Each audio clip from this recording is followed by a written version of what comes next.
सांगली शहरासह जिल्ह्यातील अंमली पदार्थ तसेच नशेखोरांना चाप लावण्यासाठी आता प्रत्येक पोलीस ठाण्यात विशेष पथकांची स्थापना करण्यात आली आहे। या पथकांमार्फत डार्क स्पॉटवर करडी नजर ठेवली जाणार आहे। अंमली पदार्थांची तस्करी करणाऱ्यांची पाळीमुळे खणून त्यांच्यावर कठोर कारवाई करण्यात येणार आहे। त्याचबरोबर रेकॉर्डवरील गुन्हेगार मोक्कामधून बाहेर आलेल्या गुन्हेगारांच्या प्रत्येक हालचालींवर बारीक लक्ष पोलिसांचं असणार आहे। यापुढे गुन्हेगारांची तसेच अंमली पदार्थांची तस्करी करणाऱ्यांची गय केली जाणार नाही। दंडुकशाहीला ठोकून काढत कायद्याचा धाक या निमित्ताने निर्माण केला जाणार आहे। शहरातील डार्क स्पॉटवरील नशेखोर आणि हुल्लडबाजांवर या कारवाईचा बडगा उगारला जाणार आहे। त्यासाठी स्थानिक पोलिसांसह LCB विशेष शाखा, राखीव दल, जलद कृती दलाचा यात समावेश राहणार आहे। मंगळवारी मध्यरात्री उशिरा पोलीस अधीक्षक संदीप घुगे हे स्वतः रस्त्यावर उतरल्याचं चित्र होतं। डार्क स्पॉट असणाऱ्या ठिकाणी शामरावनगर गावभाग, सरकारी घाट, स्वामी समर्थ घाट, वाल्मिकी आवास परिसरात जाऊन त्यांनी स्वतः पाहणी केली। यावेळी त्यांच्यासोबत पोलीस निरीक्षक सतीश शिंदे, अरुण सुगावकर, सुधीर भालेराव यांच्यासह सांगली, विश्रामबाग, संजयनगर, सांगली ग्रामीण पोलीस ठाण्याचे अधिकारी आणि कर्मचारी उपस्थित होते। गर्दीच्या ठिकाणी, सार्वजनिक ठिकाणी, ओपन बार, नशेखोरांचा डार्क स्पॉट हेरलं जाणार आहे। त्या ठिकाणी पोलिसांची एक वेळेस फेरी नसून ठिय्या मारला जाणार आहे। त्या ठिकाणी असं कोणी दिसून आल्यास पोलिसांचा दंडुका त्यावर उगारला जाणार आहे। याची सुरुवातच आजपासून करण्यात आली आहे। सांगलीकर नागरिकांसाठी सुरक्षित वातावरण निर्माण करण्यासाठी ही मोहीम असणार आहे। आम्ही भारतीय जनता पार्टीचा झेंडा खांद्यावर घेऊन पुढे जायचं ठरवलंय, त्यामुळे पाटील गटासोबत आमचे मनोमिलन भाजप पक्ष म्हणून झाले। पक्षाचा आदेश आलाय, त्यामुळे आता कोण उमेदवार हे न पाहता भाजपचा झेंडा विटा नगरपालिकेवर फडकवणं हे एकच ध्येय आहे। विटा नगरपालिकेच्या निवडणुकीत भाजपचे सर्व उमेदवार मोठ्या मताधिक्याने निवडून आले पाहिजेत। विटा नगरपालिकेवर भाजपची सत्ता आणण्यासाठी सर्व कार्यकर्त्यांनी ताकदीने कामाला लागावे असे आवाहन भाजप नेते माजी समाज कल्याण सभापती ब्रह्मानंद पडळकर यांनी केले। विट्याचे ग्रामदैवत श्री भैरवनाथाच्या मंदिरात विटा नगरपालिकेच्या सार्वत्रिक निवडणुकीत प्रभाग 9 आणि 10 मधील भाजपच्या उमेदवारांच्या प्रचाराच्या शुभारंभ प्रसंगी ते बोलत होते। यावेळी ज्येष्ठ नेते गंगाधर लकडे, शिवसेना ठाकरे गटाचे नेते माजी उपजिल्हाप्रमुख शिवाजी शिंदे, माजी नगराध्यक्षा मनीषा शितोळे, विवेक गुळवणी, नगराध्यक्ष पदाच्या उमेदवार प्रतिभा चौथे, प्रभाग 9च्या उमेदवार सुनीता भिंगारदेवे, मयुरेश गुळवणी, प्रभाग 10च्या उमेदवार स्मिता विजय नागमल, सचिन शितोळे, OBC मोर्चाचे जिल्हाध्यक्ष संग्राम माने, भाजपचे तालुकाध्यक्ष दाजी पवार, उदय नलवडे, सागर लकडे, मिलिंद भागवत, ॲडव्होकेट सिद्धार्थ शितोळे, सचिन महापुरे यांची यावेळी प्रमुख उपस्थिती होती। दिल्ली येथील लाल किल्ला परिसरात घडलेल्या बॉम्बस्फोटाचा निषेध करून मृत्युमुखी पडलेल्या नागरिकांना हिंदू एकता आंदोलनाच्या वतीने श्रद्धांजली वाहण्यात आली। तर दिल्ली बॉम्बस्फोटाचा बदला घ्या, दहशतवादी तयार करणाऱ्या मदरस्यावर बंदी घाला अशी मागणी येथील स्वर्गीय बाळासाहेब ठाकरे चौकात निदर्शने करून करण्यात आली आहे। हिंदू एकता आंदोलनाचे प्रदेशाध्यक्ष नितीन शिंदे यांच्या नेतृत्वाखाली हे आंदोलन करण्यात आलं। ते म्हणाले, दिल्ली येथील लाल किल्ला परिसरात देशातल्या जिहादी लोकांनी घडवून आणलेल्या बॉम्बस्फोटामध्ये 15 निष्पाप नागरिकांचा बळी गेलाय। बॉम्बस्फोटाची जबाबदारी TRF या दहशतवादी संघटनेने स्वीकारलेली आहे। TRF ही संघटना लष्कर-ए-तैयबाची एक फ्रंट ऑर्गनायझेशन म्हणून काम करते। या बॉम्बस्फोटामध्ये देशातील रहिवासी डॉक्टर मुझम्मिल, डॉक्टर आदिल, डॉक्टर उमर मोहम्मद आणि डॉक्टर शाहीन यांचा सहभाग आहे। दिल्ली बॉम्बस्फोटाचा कट हा मदरशामध्ये शिजला। मदरशामध्ये धर्माचे कट्टर शिक्षण दिले जाते। अयोध्येतील राम मंदिर बॉम्बस्फोट करून मंदिरातील महाप्रसादामध्ये विषारी द्रव्य घालून 10 लाखांहून अधिक हिंदूंचा नरसंहार या जिहादींना करायचा होता। हे सर्व सापडलेले जिहादी देशामधील मदरशामध्ये शिक्षण घेतलेले आहेत। तर देशातील बेकायदेशीर मदरशावर बंदी घालावी, तसेच येथे कोणते शिक्षण दिले जाते याची चौकशी करावी अशी मागणी माजी आमदार नितीन शिंदे यांनी केली आहे। तुम्ही वारंवार गुन्हा करू नका। भविष्यात पुन्हा तुमच्याकडून गुन्हा घडल्यास अथवा गुन्हेगारी कृत्यात तुमचा सहभाग आढळल्यास तुमची गय केली जाणार नाही, तुमच्यावर कठोर कारवाई करण्यात येईल असा सज्जड दम पोलीस अधीक्षक संदीप घुगे यांनी दिलाय। गेल्या 10 वर्षांमध्ये गंभीर स्वरूपाचे गुन्हे दाखल असलेल्या रेकॉर्डवरील गुन्हेगारांची माहिती संकलन आणि आदान प्रदान मोहीम राबवण्यात आली। सदर गुन्हेगारांवर प्रतिबंधात्मक कारवाई करावी, ज्यांच्यावर 2 पेक्षा जास्त गुन्हे दाखल आहेत त्यांच्या तडीपारीचा प्रस्ताव तसेच मोक्का अंतर्गत कारवाई करण्याचे आदेश त्यांनी यावेळी दिलेत। जिल्ह्यात वाढलेले खुनी हल्ले, हाणामारीच्या घटनांमुळे शहरात दहशतीचं वातावरण पसरले। या पार्श्वभूमीवर गुन्हेगारांवर अंकुश बसावा यासाठी पोलीस अधीक्षकांनी कठोर पावले उचलण्यास सुरुवात केली आहे। बुधवारी पोलीस मुख्यालयात शहरातील गंभीर गुन्ह्यात असलेल्या 306 गुन्हेगारांचं आदानप्रदान संपन्न झालं। यावेळी खुनाचा प्रयत्न आणि गंभीर स्वरूपाची दुखापत केल्याने गुन्हे दाखल असलेल्या गुन्हेगारांची यादी अद्ययावत करण्यात आली आहे। रेकॉर्डवरील या गुन्हेगारांनी पुन्हा कोणताही गुन्हा करू नये तसेच कोणत्याही गुन्ह्यात सहभागी होऊ नये याबाबत अधिकाऱ्यांनी कडक सूचना दिल्या।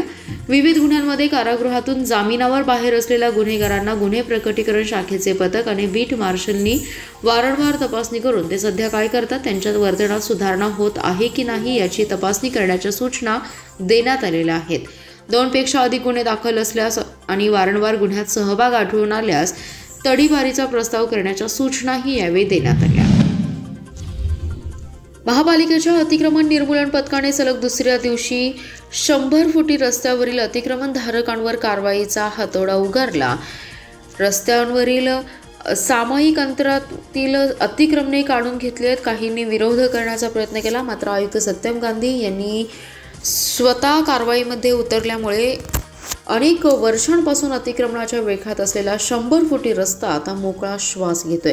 100 फुटी रस्त्यावर व्यावसायिकांनी मोठ्या प्रमाणात अतिक्रमणे केली होती, त्यामुळे वाहतुकीचा अडथळा निर्माण होत होता। आयुक्त सत्यम गांधी यांनी मे महिन्यात या रस्त्यावरील 500हून अधिक व्यावसायिकांना नोटिसा बजावून 3 महिन्यात अतिक्रमण काढून घेण्याचे आदेश दिले होते। त्यानंतरही व्यावसायिकांनी अतिक्रमण न हटवल्याने अखेर महापालिकेने कारवाई मोहीम हाती घेतली। यासाठी अतिरिक्त आयुक्त राहुल रोकडे व उपायुक्त स्मृती पाटील यांच्या नेतृत्वाखाली 2 स्वतंत्र पथकेही नियुक्त करण्यात आली। बुधवारी दुसऱ्या दिवशीही या रस्त्यावरील अनेक अतिक्रमणावर हातोडा टाकण्यात आला। रस्त्यापासून 15 फूट सामायिक अंतरातील अतिक्रमण काढण्याच्या सूचना व्यावसायिकांना देण्यात आल्या होत्या। त्यानुसार अनेकांनी स्वतःहून पत्र्याचे शेड फलक काढून घेण्यास सुरुवात केली। काही हॉटेल व्यावसायिकांनी अतिक्रमण करून रस्ता व्यापला होता, तेही महापालिकेने पाडून टाकलं। सामायिक अंतरापर्यंत अतिक्रमण काढण्यावर आयुक्त गांधी ठाम होते। त्यातून दुसऱ्या दिवशीही काहींनी या मोहिमेला विरोध केला, पण त्याला न जुमानता दिवसभर कारवाईची मोहीम सुरूच ठेवली। सांगलीतील 100 फुटी रस्त्यावरील त्रिमूर्ती चौकाजवळ असलेल्या SS बिअर वाईन शॉप समोर रात्री सार्वजनिक ठिकाणी दारू पिणाऱ्या 19 जणांविरुद्ध विश्रामबाग पोलीस आणि उत्पादन शुल्कच्या पथकाने कारवाई केली। कारवाई केलेल्यांमध्ये हॉटेल SSचा मालक संजय सुदाम सरवदे याचा समावेश आहे। तसेच संशयित सुनील कुमार बेचन सहानी, अभिनाश गणेश सहानी, राजू अशोक मराठे, मल्लू मंदेश्वर सहानी, नाथा लक्ष्मण चंदन शिवे, आनंद रामचंद्र पुणेरी, जगदीश वसंत माने, दीपक अण्णासाहेब पाटील, असिफ अब्दुल मुल्ला, निखिल नंदकुमार कोरे, निखिल सुरेश कांबळे, दत्तात्रय ज्ञानू पवार, नंदू शामराव जाधव, अमीर पैगंबर गवंडी, राहुल बापूसाहेब चौगुले, शशिकांत जयवंत वाणी, चेतन अजित खवाटे आणि हॉटेल SSचे मालक सरवदे यांच्यावर कारवाई करण्यात आली। संशयितांविरुद्ध महाराष्ट्र दारूबंदी कायदा कलम आणि विदेशी मद्य नियमानुसार गुन्हा दाखल केलाय। 100 फुटी रस्त्यावरील SS बिअर वाईन शॉपची समोर रात्री 8:15 ते 10:15 या दरम्यान सार्वजनिक ठिकाणी दारू पिणाऱ्यांवर विश्रामबाग पोलीस आणि राज्य उत्पादन शुल्क यांच्या संयुक्त पथकाने कारवाई केली आहे। बेकायदेशीररित्या विनापरवाना सार्वजनिक ठिकाणी दारू पित असताना ही कारवाई केली। विश्रामबागचे निरीक्षक सुधीर भालेराव, उपनिरीक्षक प्रवीण कांचन, सुजाता भोपळे, उत्पादन शुल्कचे निरीक्षक दीपक सुपे, दुय्यम निरीक्षक अजय लोंढे, लक्ष्मण पवार, जयसिंग कुटावळे यांच्या मार्गदर्शनाखाली विश्रामबाग पोलीस आणि उत्पादन शुल्कचे अंमलदार यांच्या पथकाने या कारवाईत सहभाग घेतला। अल्पवयीन विद्यार्थिनीला मध्यरात्री उसाच्या शेतात नेऊन तिच्यावर लैंगिक अत्याचाराचा प्रयत्न करणाऱ्या युवकास विशेष जिल्हा व सत्र न्यायाधीश JA मोहंती यांनी 10 वर्ष सक्तमजुरीची शिक्षा ठोठावली। चंद्रकांत मधुकर लोंढे असं युवकाचं नाव आहे। सरकारी पक्षाच्या वतीने आरती देशपांडे साठवलीकर यांनी काम पाहिले। ही घटना 2021 साली घडली आहे। आरोपी चंद्रकांत लोंढे याचा परिचित असलेल्या विद्यार्थिनीशी संपर्क होता। त्याने पीडितेला मोबाईलवरून मेसेज करून मध्यरात्रीच्या सुमारास घराबाहेर बोलावलं।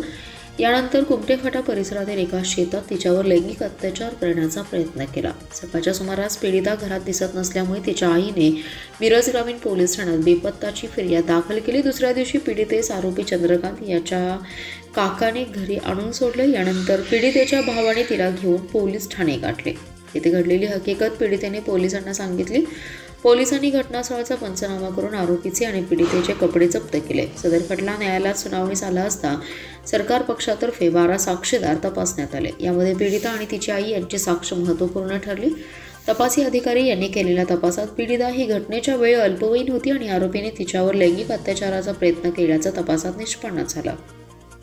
न्यायालयात सादर करण्यात आलेल्या साक्षी आणि पुराव्याला अनुसरून विशेष जिल्हा व सत्र न्यायाधीश यांनी आरोपी चंद्रकांत लोंढे यास दोषी धरलं. तसेच त्यास 10 वर्ष सक्त मजुरी आणि 10,000 रुपये दंडाची शिक्षा ठोठावली. जत नगर परिषद निवडणुकीत भारतीय जनता पक्षाचे नगराध्यक्ष पदाचे उमेदवार डॉक्टर रवींद्र आरळी तसेच संपूर्ण भारतीय जनता पक्षाच्या पॅनेलला अधिकृत पाठिंबा देण्याची घोषणा जनसुराज्य शक्ती पक्षाचे जत तालुका अध्यक्ष बसवराज चिदानंद पाटील यांनी केली आहे. या निर्णयामुळे जत नगर परिषदेत सक्षम, पारदर्शक आणि विकासाभिमुख प्रशासन उभे राहील असा विश्वास बसवराज पाटील यांनी व्यक्त केला. तसेच जत शहराच्या सर्वांगीण विकासासाठी एकजुटीने काम करण्याचा दृढ निश्चय यावेळी करण्यात आलाय.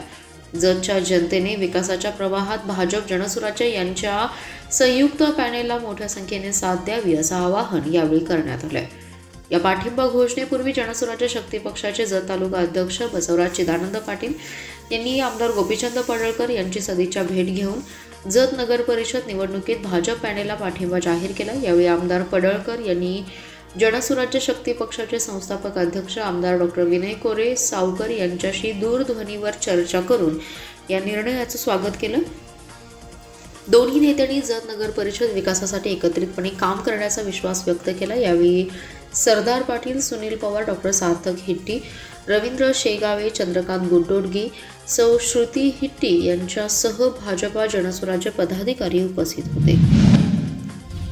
सांगली महानगरपालिकेचे विद्यमान प्रभारी मुख्य अग्निशामक अधिकारी हे शैक्षणिक, तांत्रिक आणि शारीरिकदृष्ट्या अपात्र असूनही उंच इमारतींना नाहरकत दाखले देत असल्याचा आरोप करत त्यांच्या चौकशीची मागणी करण्यात आली आहे.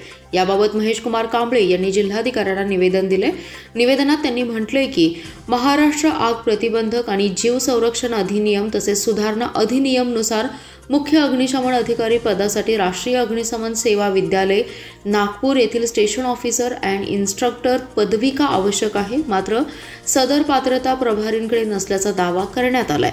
तसेच 12 एप्रिल 2021 आणि 30 मे 2025 रोजीच्या अग्निशमन सेवा संचालनाच्या आदेशानुसार फायर ऑडिट आणि उंच इमारतींच्या नाहरकत देण्याचा अधिकार फक्त तांत्रिक पात्रता असलेल्या अधिकाऱ्यांनाच आहे.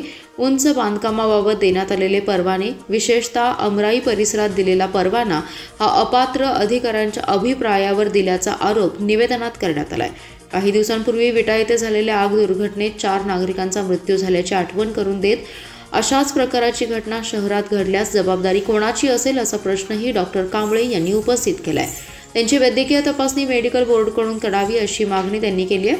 चुकीचे दाखले रद्द करून त्यांना पदावरून दूर करून पात्र अधिकाऱ्याची नियुक्ती करावी अशी मागणी निवेदनात केली आहे.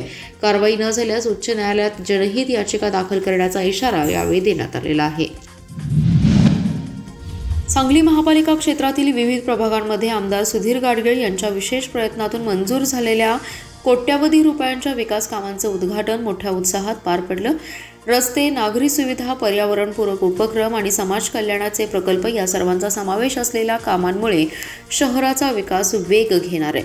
प्रभाग क्रमांक 1 मध्ये नगर विकास योजनेअंतर्गत यशवंत नगरातील रस्ते आणि रस्त्यालगतच्या सुधारणा कामासाठी 18,45,000 निधीसह 65 लाखांचे विविध विकास कामांचं उद्घाटन. प्रभाग 2 मध्ये नगर विकास योजनेतून मंजूर 65 लाखांच्या विकास कामांचा लोकार्पण सोहळा संपन्न झाला. प्रभाग क्रमांक 8 मध्ये नगरविकास आणि माझी वसुंधरा योजनेतून 82 लाखांच्या निधीतून पूर्ण झालेली आणि अंतिम टप्प्यातील कामांचं उद्घाटन करण्यात आले. प्रभाग क्रमांक 10 मध्ये स्थानिक विकास निधी, डॉक्टर बाबासाहेब आंबेडकर सामाजिक विकास योजना आणि नगरविकास योजनेतून मिळालेल्या 54 लाखांच्या कामांचं उद्घाटन झालं. प्रभाग 17 मध्ये नगरविकास योजनेसाठी मंजुरी या निधीतून पूर्ण झालेले रस्ते आणि नागरी सुविधा कामांचं उद्घाटन झालं. प्रभाग क्रमांक 18 मध्ये स्थानिक विकास, नगर विकास आणि समाज कल्याण योजनांतर्गत मंजूर झालेल्या 1,72,52,000च्या भक्कम निधीतून पूर्ण केलेल्या कामांचं उद्घाटन करण्यात आलं. याप्रसंगी आमदार गाडगीळ यांनी सांगलीकरांच्या अपेक्षा पूर्ण करण्यासाठी सातत्याने विकास कामे राबवली जात असल्याचं सांगितलं. आगामी काळात आणखी सुविधा उपलब्ध करून देण्याचं आश्वासन त्यांनी दिलंय.